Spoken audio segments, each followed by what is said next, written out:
Husband cheats. Leaves me when I'm mourning my parents' death. Now wants to get back together after finding out I'm inheriting $7 million. I, 27F, am in the middle of a fight with my soon-to-be ex-husband Jeff, who had an extramarital affair a couple of months ago. Jeff and I had been married for 2 years, and we'd been together for almost 3 years before that. He and I had planned on beginning to try for a baby just 8 months into our marriage, because we'd already been living together for 4 years at that point, and we really wanted to start a family together, so it just felt right. Unfortunately, even after months and months of trying, I was still struggling with conceiving, so we had to get tested. Turns out that both my husband and I have fertility issues, so we had to give up on the idea for the time being. It hit me hard when the test results came back, and I kind of shut down emotionally, because I'd really wanted a baby of my own. Jeff, instead of being supportive during that time, distanced himself from me, and we barely even spoke for a couple of months. I was already at my lowest by then, and Jeff going further away from me just made it worse, so I thought about reaching out to him and making our marriage work. But before I could do that, he confessed to me that he'd been having an affair with an old friend, and it had been going on for weeks. He'd sought out her help a couple of days after we got back the test results, since he used to be good friends back in high school, and she was in town for a conference. They had lunch together, and then that turned into an opportunity for him to cheat on me with her. He told me that he'd wanted to tell me the truth, but I just seemed so distant and sad that he was afraid of how I'd react, so he just didn't say anything, which was a pretty ridiculous reason. I remember wanting to say a lot of things after he told me, mostly wanting to scream at him, but I couldn't bring myself to do any of it, so I just broke down on the couch and began to sob like a baby. He didn't even console me or anything, not even a pat on my arm to tell me it's gonna be alright. He just sat there like a damn statue and said nothing while I cried for almost an hour. After I finally eased up a little, he told me that he was going to spend the night at his parents' place because he needed a break from everything that was going on. I begged him to stay in spite of what he'd done, but he didn't wait around. He'd already had his bags packed before discussing this with me, and then he just left. As soon as he left, I started crying again and remained in the same spot until midnight. It was pretty much the worst day of my life, so far. I was so depressed that I wasn't responding to any calls or texts from anyone, not work, and not even people I knew personally. So a couple of friends and relatives had come to check up on me, but they'd leave when they realized that I wasn't going to open the door for them and let them in. I'd let them know I was still there by yelling out that they needed to leave and that I wasn't going to open the door, so they'd know I was okay and then leave. I'm grateful for the people who checked up on me, honestly, because I don't think I'd be here right now if it wasn't for them. All I did was have the minimum amount of food needed to keep going, watch TV, and then sleep.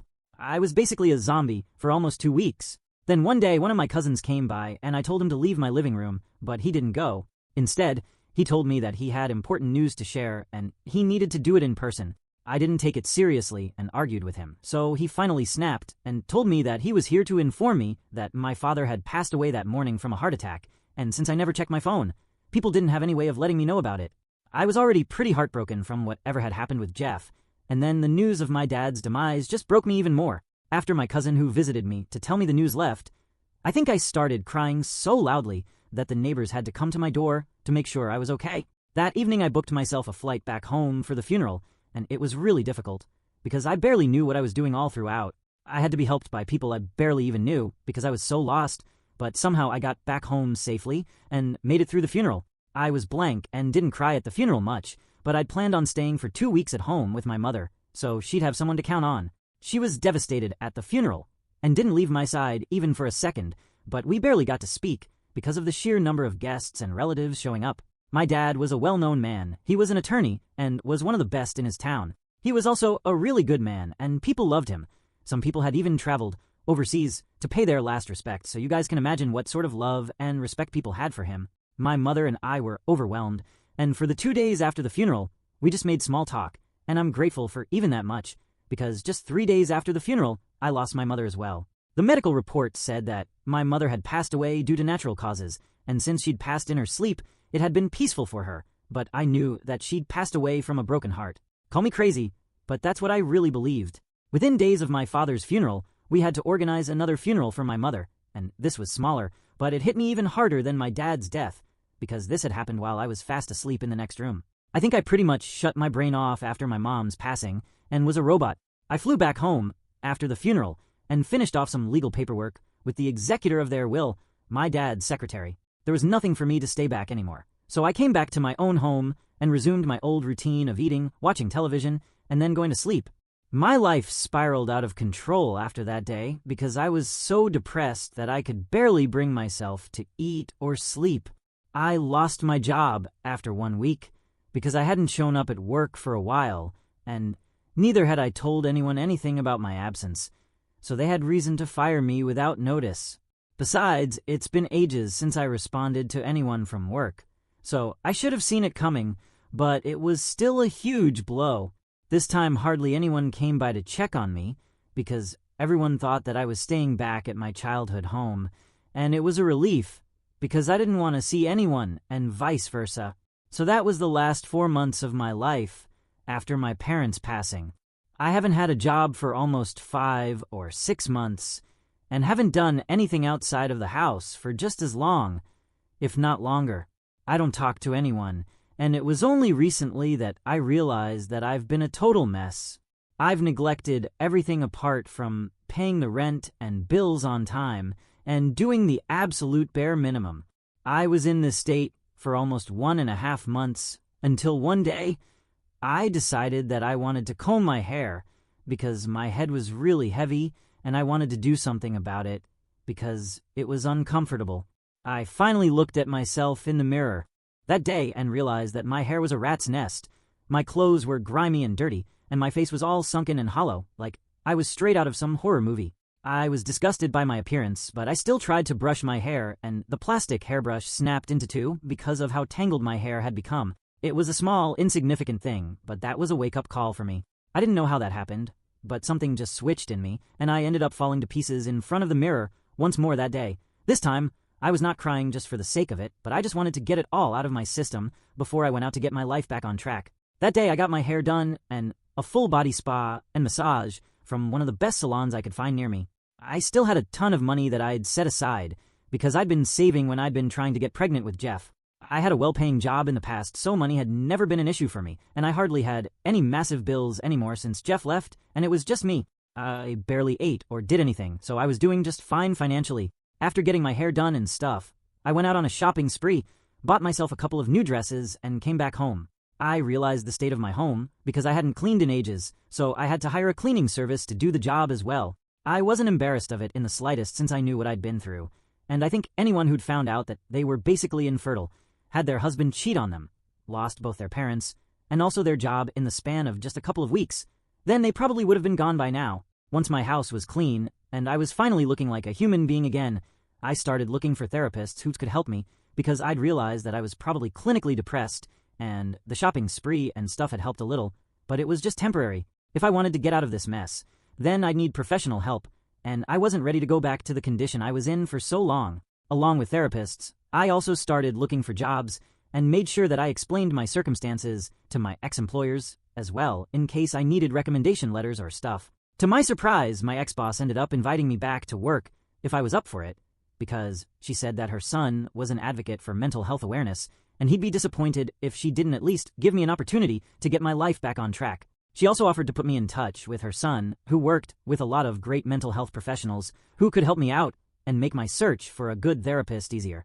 I agreed to all of it, and I'm truly and sincerely thankful that she turned out to be such a wonderful woman, because I got my job back and also started seeing a therapist as soon as I settled on one.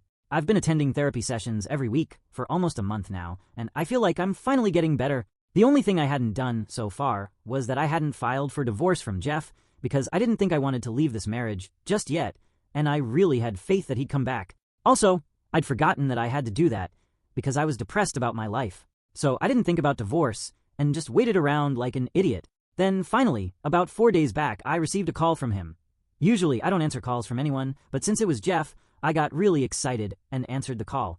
I'd barely spoken to anyone or even heard my voice, but I was happy to hear from him because I was delusional enough to believe that he was calling me to get back together. It had been almost 4 months since he left the house, and we last spoke, and in the meantime, a lot had happened.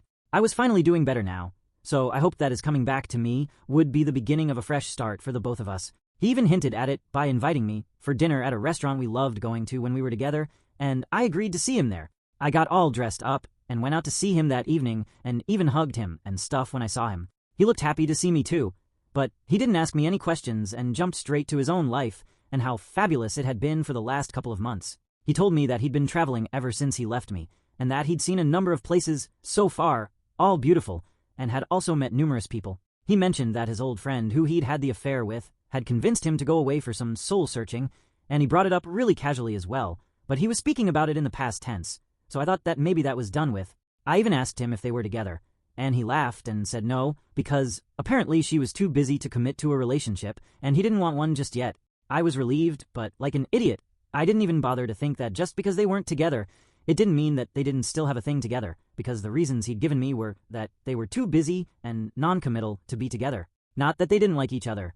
I was so happy to see him that I missed a lot of the things he was saying and convinced myself that he was back for me, and we'd live happily ever after now. I was shocked by the end of the evening, when he didn't ask anything about me, and neither did he apologize for anything, but I still stayed, hoping that something would happen. We made a lot of small talk, and after we'd ordered dessert, I finally decided to steer the conversation towards our relationship myself and ask him how he dealt with our separation. He told me that it had probably been easier for him than it had been for me, and then touched my hand and told me that he knew I'd lost both parents within days of each other, since a couple of my friends had come to know about it from my mother's Facebook feed, and then told him about it. I was shocked because I thought he hadn't known, and that's why he hadn't brought it up so far. That's why he hadn't bothered to call me or even visit me. But when I realized that he'd known all along, all the warning bells started going off in my head at full volume, because he'd known, and he still hadn't cared enough to come see me and make sure I was okay. Forget about visiting me. He hadn't even tried to contact me to make sure I was fine. So that was the first shock for me. And then he went on talking and told me that he was really sad to learn about the demise of my parents because he really liked them, but he was too busy traveling to contact me and figured that he'd do it once he was back. I smiled and said nothing because I was trying to process it in my head. And then he told me that he'd also wanted to talk to me about something that he'd been thinking about for a long time now, which was also the reason he'd asked me out on dinner that day. I thought that this was finally where he would ask me to get back together, but instead, he asked me if I'd given any thought to what I'd want to keep during the divorce. When I looked confused and asked him what the hell he was talking about, he explained that since it had been a long time since we'd broken up, he thought that it was finally time to file for divorce officially. With our marriage, I realized that together, our marriage was anything else it had completely. I was already embarrassed, because he'd check on me for almost, to invite me, and then go on for the past couple that been intending to be left with. A respectable. We were going, at that point, literally just could move on with our lives. Finally, a dinner date ended up, but one where it officially ended. It was more of a dinner, and I, idiot, misread the situation. I was already embarrassed, pissed off, thought he was a total jerk. Even I bothered wondering whether I was or not. For 4 months. The audacity. For dinner, we were just buddies. How he treated him, of months, he asked me. Heard about him passing. He'd written to ask me about the inheritance. What I'd been left with. To wait a period of time before asking me to inherit my parents' estate. I was so furious, I ended up and told him he could inherit anything. Inherit close to X dollars. It was a divorce. I'd already, with my ex, told him the property because I had thought of moving back home, of everything sold. Plus my parents had left to almost $1 million. Rich and never worked. For the inheritance, so that's not right. They'd already gotten $2 million. Get as soon as it was done, for a couple, their assets were sold off. We'd already had a plan, so I wouldn't wait for long. Had been on and on about, he'd left me a taste, and I'll tell him about my life to be now with him. Considered it, and so claim it. Admitted to, he couldn't either. All of this about how his behavior was probably that had ever I would hate. Even after that, I was finally on track. After that, he'd shown a bit of misery feeling, and he wasn't showing it on his face. Then at a restaurant back home, he tried to. My in-laws have. They told me it was disgusting. I wasn't able to have a child, and he used it to cheat on me. He was even willingly, at a minimum. My wealth supported me all along without my knowing. Didn't think it worth dignifying, with his friends hounding me about what happened, seriously to question, to rub it in his face. Just left about it. Bragged for bragging after he'd cheated on me at my lowest point. Update 1. Hey, husband update. 3 weeks after the incident, things have taken a crazy turn. They're on me and have a hate for putting me in distress. I could get nothing because he had cheated on me for his sake by saying it was consensual from him. No option affection, and it just of his in town, absolved of any wrongdoing. The villain was also blaming my fertility. He went out with someone else out of desperation. But whatever, I've filed to make sure he doesn't get off the hook. I'll also sue, and his friends too, that they, because of words said about a couple of my things, and my reputation is bullcrap. Update 2. contesting the divorce. Why? A change of heart. He thinks we can be together. Wants nothing to do with splitting the inheritance. All purely out of love and affection. That's what he made it sound like. He's harassing me, so he could, since, because of them all, me. Sarcastically, I talked of hours ago, when I found out about the divorce, that he'd say he wanted the marriage to work, into a fight with him. So frustrated and hateful. Was he new? I still probably called him. He reassured me it was just a stupid mistake. More back and forth. The cheating, the call, disbelief. I've never felt such a strong urge, senseless. Guess there's everything to prove he's a huge jerk. Believe he's just getting back with him. Gold digger. I could just... But please, if anyone has any advice to mess him up, do go ahead. I have nothing at this point. Update 3. Hello, folks. It's been a while. We're in the middle of the divorce process now. If this continues, I'm going to bring him. But I have decided what's better for us. Didn't see it coming. He feels that. And I don't understand why he thinks there's room for a negotiation. The meeting is non-negotiable for me with him. It's as simple. He wants to. It's this will, and I'm hoping it's better for me at least. And neither do I, very honestly. Update 4. Hey guys, we're going to court. I'd predicted a divorce. It doesn't hurt anymore. Was he upset about it? The divorce is done too. I spent on it, and even that's enough. I don't think I'll go back there anytime soon, but I'm fine now. And with everyone's support, I have done it. And I mean it.